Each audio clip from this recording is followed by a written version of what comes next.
eu sou Eliúde, autor de Espinhos no Bosque Sagrado. Esta é a leitura do capítulo 2, Experiências Significativas. Viver é experimentar.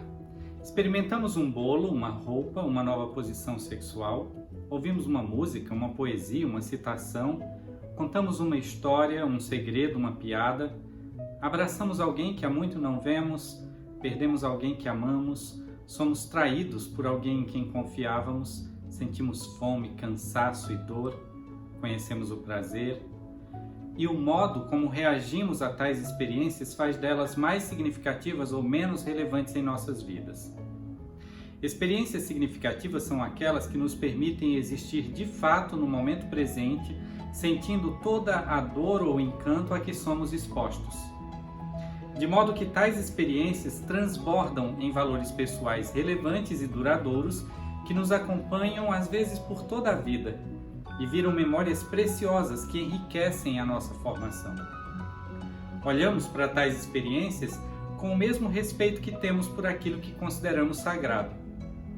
Por saber disso, instituições religiosas e treinadores motivacionais se especializaram em reproduzir tais sensações em seus bosques sagrados artificiais, com o objetivo de garantir aos membros de suas congregações ou aos participantes de seus eventos que retornem às suas casas certos de que valeu a pena o investimento de tempo, energia e dinheiro que fizeram, e com a falsa sensação de que participaram de uma experiência sagrada. Experiências sagradas, no entanto, nos colocam em contato com dimensões que transcendem os mecanismos biológicos e físicos da vida, e acontecem sem a necessidade de contornos religiosos ou motivacionais definidos. Uma pessoa que vive o momento presente está atenta a estes mecanismos de modo que aprende com as situações a que é exposta no decorrer de sua vida. Sejam elas boas ou más, tornando-se ela mesma uma pessoa melhor. Não é a experiência em si que a transforma, mas é saber avaliar e pesar tais acontecimentos que faz dela uma pessoa sábia. Nem toda pessoa sábia é inteligente, assim como nem toda pessoa inteligente é sábia. A inteligência consiste na capacidade de manejar e aplicar o conhecimento adquirido. Desde os tempos mais remotos, nos especializamos em passar nosso conhecimento adiante. Queremos que nossos filhos tenham a capacidade de fazer contas, saibam se comunicar em mais de um idioma, ganhem conhecimento que lhes permita passar em testes que provam para a sociedade que eles são aptos a contribuírem positivamente com um sistema que segue dando mais oportunidades a uns e menos oportunidades a outros, expondo-os a rotinas que afastam sua atenção daquilo que é de fato relevante. De modo que esses filhos já crescidos perdem o contato com sua própria essência e a capacidade de colocar-se no lugar do outro a fim de compartilhar diferentes pontos de vista que lhes ajudariam a entender mais holisticamente o universo no qual estão inseridos. A palavra sabedoria vem do latim sapere, que significa saborear ou, em outras palavras, lambuzar-se de experiência e conhecimento, chupar o tutano da vida. Perceber os próprios limites e respeitar os limites impostos pelos outros e, nisso tudo, encontrar o caminho para a própria plenitude. Muitos acham que a religião é o caminho para se alcançar a excelência. Etimologicamente, a palavra religião vem do verbete latino religio, que significa respeito ou reverência, e que era usado para se referir ao tipo de atitude que o cidadão romano deveria ter pelas instituições do império. A apropriação cristã desse termo causou mudanças em sua interpretação e, inclusive, debates entre linguistas sobre a origem do próprio substantivo latino.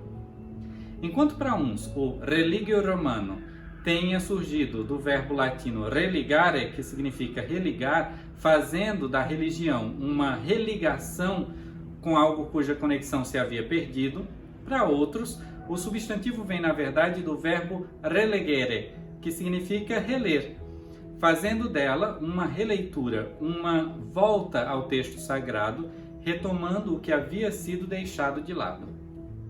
De fato, a religião tem tanto o poder de restabelecer essa conexão, quanto a capacidade de nos fazer observar os acontecimentos corriqueiros da vida com mais atenção.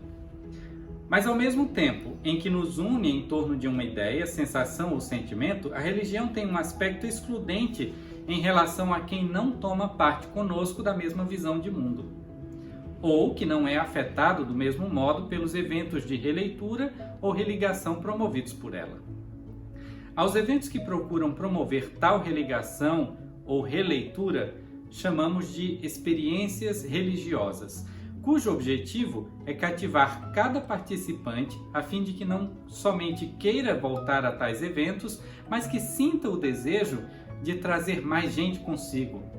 Cada rito, palavra de ordem ou ação é feita em conjunto ou pronunciada em uníssono a fim de promover uma sensação de colaboração e comunidade, que se traduz na facilidade com que se firmam novos relacionamentos baseados nos interesses e ideias compartilhados pelo grupo. No entanto, tais eventos não são realizados somente em igrejas, templos ou mesquitas. Uma torcida organizada numa arquibancada de um estádio pode proporcionar a um fiel torcedor do time em campo uma experiência de religação e releitura bem semelhante àquela promovida em púlpitos, altares e assembleias. Ele se religando a cada jogador de seu time e ao corpo da torcida que em uma só voz grita as mesmas palavras de ordem e xingamentos a cada partida, uma experiência que em muito se assemelha com a de um fiel em um culto pentecostal ou missa carismática, ou a de um médium num terreiro de umbanda, onde os xingamentos são trocados por expressões de louvor, as palavras de ordem por convites ao arrependimento ou à reflexão, e todos buscam a mesma sensação de pertencimento e simbiose. Os arrepios, enlevos e arrebatamentos na hora do gol, ou quando a taça de campeão é erguida, possuem características muito semelhantes ao que sentem os religiosos que experimentam uma religação espiritual cósmica no exercício de seus rituais. Ao passo que as experiências de contorno religioso são eufóricas e excludentes, as experiências sagradas nos colocam em contato com a essência espiritual que há em cada um de nós, enchendo-nos de um sentimento pleno que transborda para a vida com um caráter inclusivo e libertador. A mansidão de um entardecer à beira-mar, a sensação reconfortante advinda do exercício da tolerância com as coisas do cotidiano, o prazer de doar ou repartir algo de bom grado, são exemplos dessa mansidão transcendente. No campo de futebol, o gol causa reações distintas em cada uma das torcidas. Isto é uma característica comum a experiências religiosas. Um cristão é convidado para participar de uma festa de umbanda e sua sensação ali não é a mesma dos que estão sendo incorporados ou recebendo passes. Um eleitor de direita não se sente participante da sociedade num governo de esquerda, ainda que as ações desse governo claramente lhe beneficiem. As experiências de contorno religioso unem pessoas em torno de um partido, religião ou esporte, mas excluem todos os que se posicionem como oposição. Enquanto a experiência sagrada nos coloca em comunhão com o cosmos e abre nossos olhos para enxergar o outro como semelhante, a experiência religiosa nos coloca em comunhão com aqueles que nós encaramos como semelhantes, o que exclui todos os demais, tornando-os inferiores, rivais ou indignos de serem contados entre os escolhidos. Quando o samaritano ajudou o estrangeiro que agonizava à beira do caminho, ele experimentou o amor divino numa dimensão que estava longe de ser religiosa. Aquela experiência foi uma experiência sagrada. Um advogado que ouvia atentamente os ensinamentos de Cristo, querendo testá-lo, perguntou: Didáscale, herdarei a vida eterna tendo feito o quê? Muito possivelmente ele queria que Jesus falasse algo que ofendesse os judeus e as leis teocráticas de sua nação, de modo que tivesse alguma prova para incriminá-lo e mitigar aquele movimento de renovação da fé judaica que começava a ganhar força entre o povo. Sua religião falava mais alto que seu senso de justiça e tinha a convicção de que aquele pregador estava querendo se aproveitar da situação precária de seus seguidores, explorados por César e pelo próprio Sinédrio judaico, para incitar uma guerra civil que perturbaria a paz daquele país. Percebendo que aquele homem não estava em busca de conhecimento, mas apenas procurando um pretexto para incriminá-lo, Jesus lhe perguntou: na lei, o que está escrito? Como você a interpreta? O homem era um advogado e conhecia bem a lei mosaica, que era o conjunto de leis civis que governava aquela nação. Citando o texto da lei, responde: você amará Quirion, seu Deus, com todo o seu coração, com toda a sua alma, com toda a sua força e com toda a sua mente, e o seu próximo como a si mesmo. Ao que Jesus comentou: você respondeu corretamente. Se fizer tudo isso, terá a vida. Por causa dos conceitos excludentes pregados por sua religião, aquele homem da lei pensa que a palavra próximo, plesian, fizesse referência apenas aos que seguem as tradições judaicas, ou seja, aqueles que estão próximos uns dos outros por terem as mesmas crenças, seguirem os mesmos princípios e adorarem o mesmo Deus. Afinal, Moisés parece aprovar esse conceito quando diz que o próximo a quem deveriam amar são os filhos de seu povo. Tendo tal conceito em mente, o homem da lei pergunta a Jesus: quem é realmente o meu próximo? Para corrigir o ponto de vista equivocado do advogado sem dizer que as leis e as escrituras que aquele homem prega são causa de tal equívoco, Jesus decide contar uma história, a fim de que aquele homem da lei possa pensar na aplicação real das coisas em que acredita e, sendo humilde, questionar suas próprias interpretações e conclusões acerca daquilo que devotou sua vida a estudar. Procurando elevar o nível da conversa, no entanto, Jesus disse: um certo homem descia de Jerusalém para Jericó e caiu nas mãos de assaltantes. Tendo ambos arrancado as suas roupas, o violentaram e foram embora, deixando-o quase morto. Pela providência do Senhor, um certo sacerdote descia por aquela estrada e, tendo-o visto, passou pelo outro lado. Do mesmo modo, um levita, ao avistá-lo quando se aproximava dali, passou pelo outro lado. Mas um certo samaritano, vindo de longa viagem, chegou até ele, tendo-o visto, moveu-se de compaixão e, tendo se aproximado dele, enfaixou os seus ferimentos, derramando neles azeite e vinho. Então o pôs sobre o seu próprio animal e o levou a uma pensão e cuidou dele. E no dia seguinte, tendo tirado 2 denários do bolso, deu-os ao dono da pensão e disse: cuide dele, e tudo que você gastar além disso eu lhe pagarei quando voltar.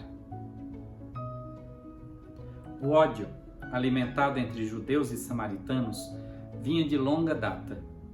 Após a separação de Judá e Israel, cerca de 900 a.C., o rei Omri, do Reino do Norte, comprou a colina de Semer, onde construiu a cidade de Samaria, que se tornou a capital daquele reino.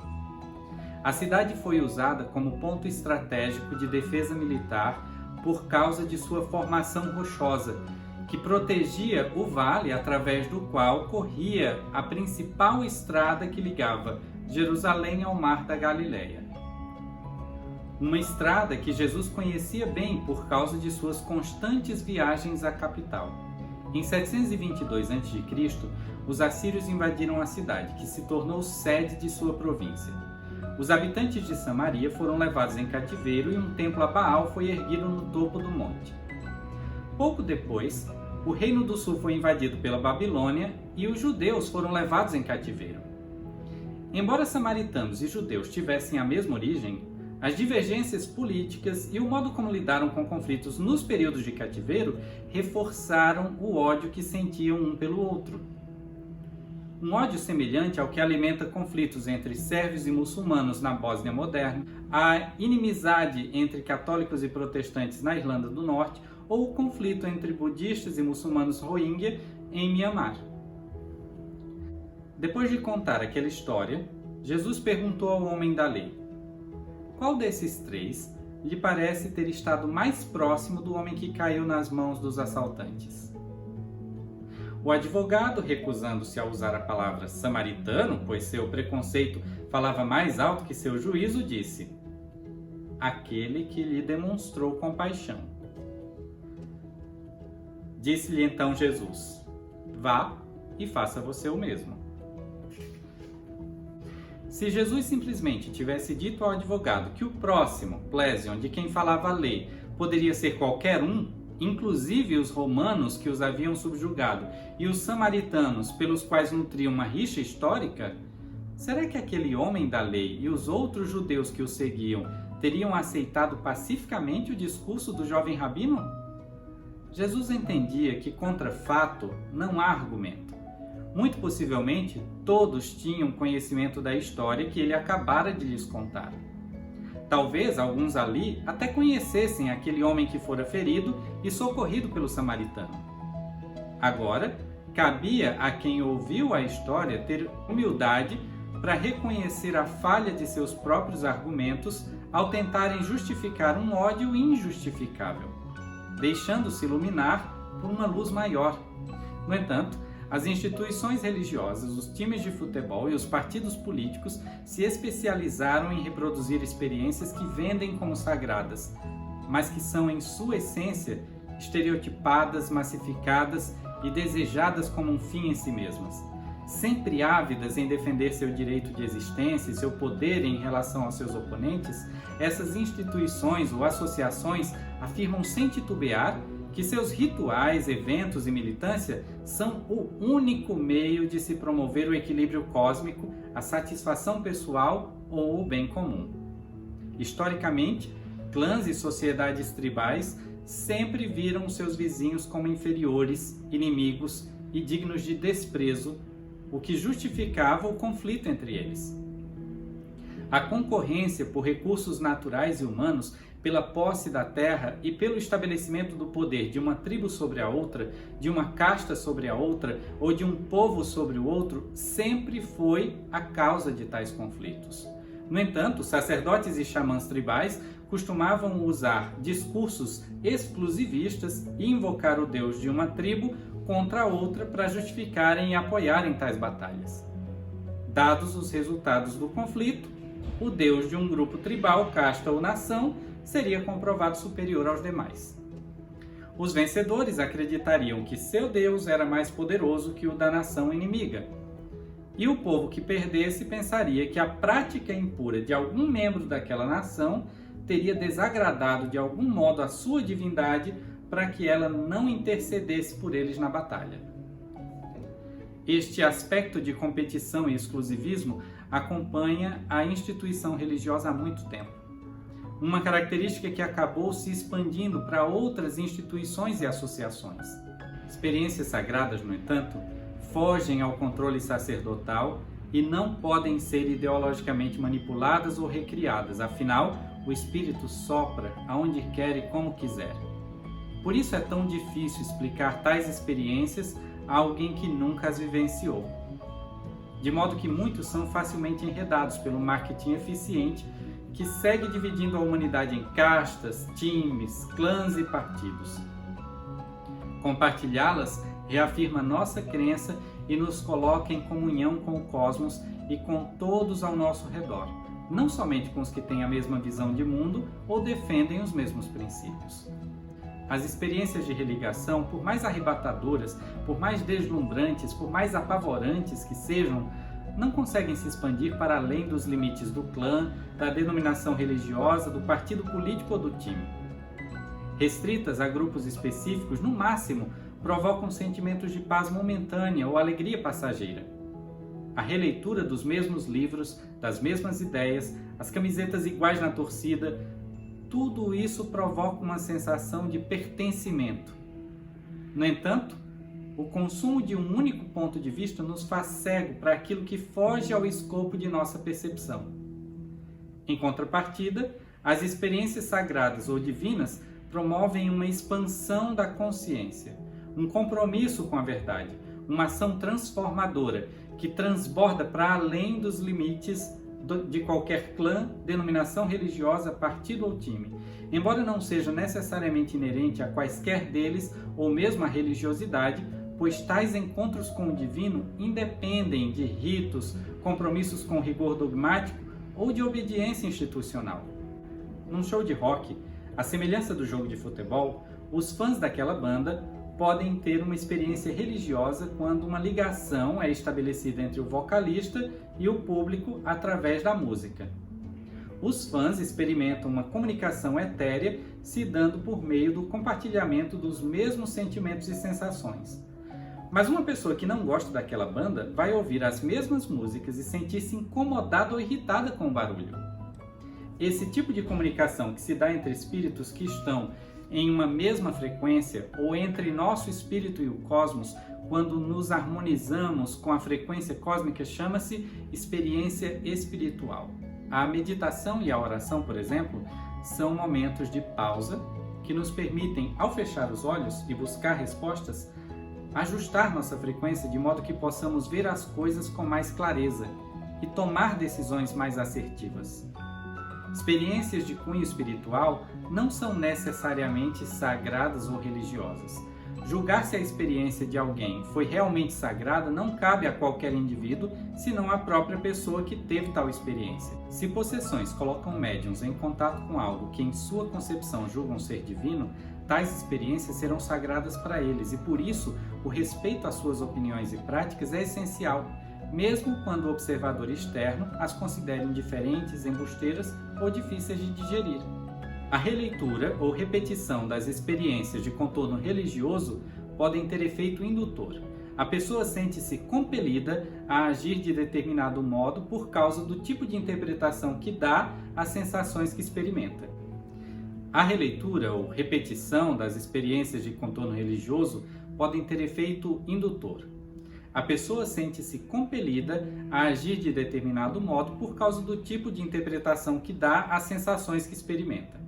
Esta indução precisa ser alimentada para que permaneça. Por isso, as religiões utilizam-se de rotinas a fim de reproduzirem nos fiéis esse mesmo tipo de sensação da qual acabam se tornando dependentes. Do mesmo modo, times de futebol participam de campeonatos, bandas fazem turnês e eleições são realizadas de tempos em tempos para garantir que as brasas da fogueira do pertencimento continuem queimando. A diferença entre uma experiência religiosa e uma experiência sagrada é a mesma entre fazer sexo com ou sem amor. Fazer sexo sem amor é um ritual, envolve sedução, precisa ter a pegada certa e tudo gira em torno do prazer e do desempenho. Já fazer sexo com amor envolve encantamento, desperta todos os sentidos, gira em torno da emoção e da interação.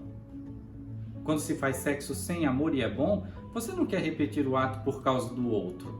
Você quer repetir o ato por causa do que o outro lhe permitiu sentir. De modo que o outro se torna por vezes irrelevante e substituível. Quando se faz sexo com amor, não há nem você nem o outro. Não há preocupação com a performance nem com a sedução, pois o fogo do amor é alimentado de uma maneira diferente da que alimenta o fogo da paixão. Enquanto a experiência religiosa segrega e promove o orgulho de fazer parte daquele time, casta, partido ou clã, embotando nossa percepção sobre aqueles que estão do lado oposto ao nosso, a experiência sagrada faz-nos enxergar um mundo sem castas, sem partidos, sem clãs, e abre nossos olhos para as necessidades do outro, ao promover empatia e um senso de humildade que somente quem ama consegue de fato entender.